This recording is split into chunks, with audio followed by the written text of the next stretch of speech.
ازيكم يا اصحابي عاملين ايه؟ انا النهارده مش عارفه الشيف هيعمل ايه، وهو عاملها لي مفاجاه، ويلا نشوف هيعمل ايه. اهلا بيك يا بوكي واهلا بكل حبايبك ومشاهديني.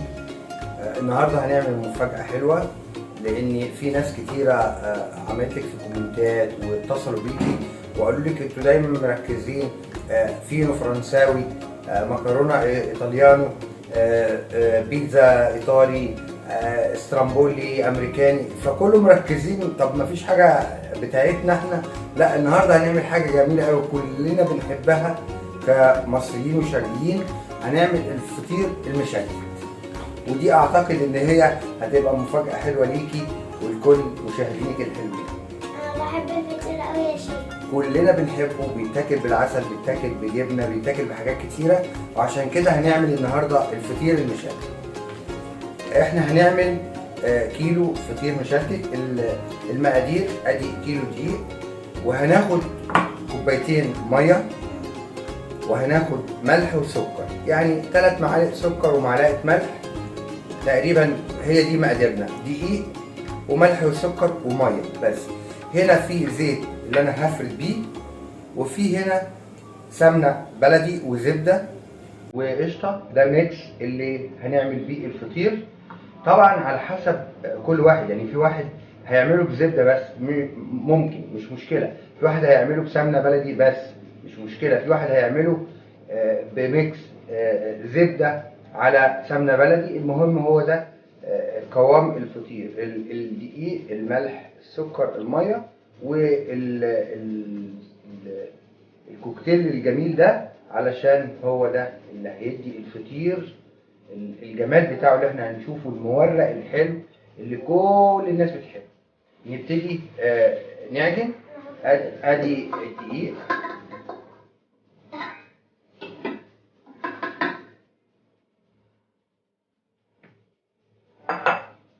ادي السكر والملح، ادي الميه. هنعجن ونرجع لكم تاني. رجعنا لكم بعد ما العجينه ارتاحت من ربع لتلت ساعه، بقت بالقوام ده. احنا بنحاول نفردها كده علشان هنقطعها. انا ممكن الكيلو يرمي معايا من 5 ل6 فطيرات متوسطين، فعايز اقسم دي ل 15 قطعه. 15 قطعه دي كل 3، يعني قطع صغيره اعملها كور كده. كل 3 قطع هيعملوا معايا فطير، فهحاول اقسم ديت ل 15 واحد. ف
نحط ايه؟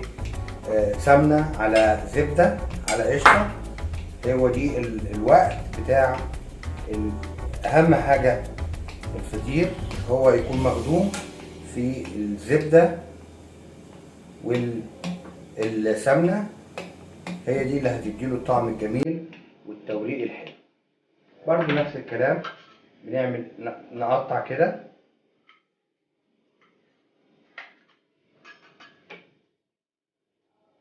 اهو. تالتة، وينفع اساعدك يا شيف؟ يعني ممكن تعملي كده بعد ما نخلص. انت كل هتعملي، شوية يا شيف تقولي كده ما بعملش حاجة. لا انت هتعملي احسن من كده كمان.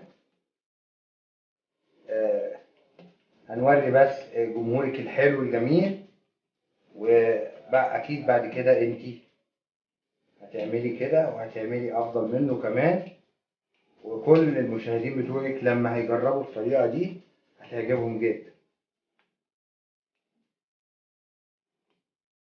بفرد على قد ما اقدر. لو بلاحظ ان الفرد، بص بقت رقيقة ازاي، بشوف من وراها الرخامة. طب لو اتقطعت هتعمل ايه؟ مش مشكلة لو اتقطعت على فكرة، ولا حاجة هتفرق معايا، انا هعالج كل ده.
بقى الفطيرة بتاعتي، وبرضو لازم احط فوق الوش كده سمن.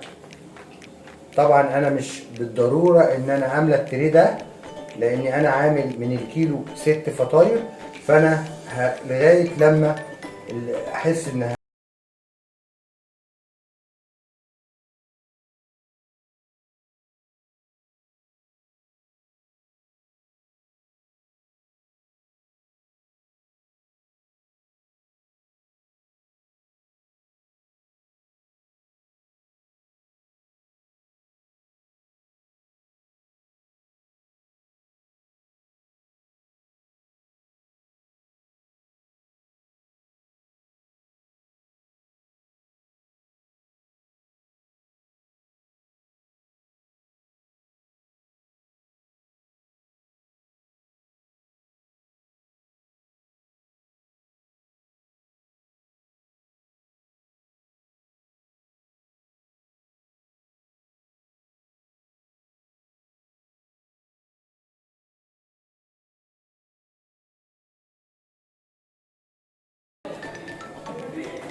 لو عجبكم الفيديو اعملوا لايك وباي باي.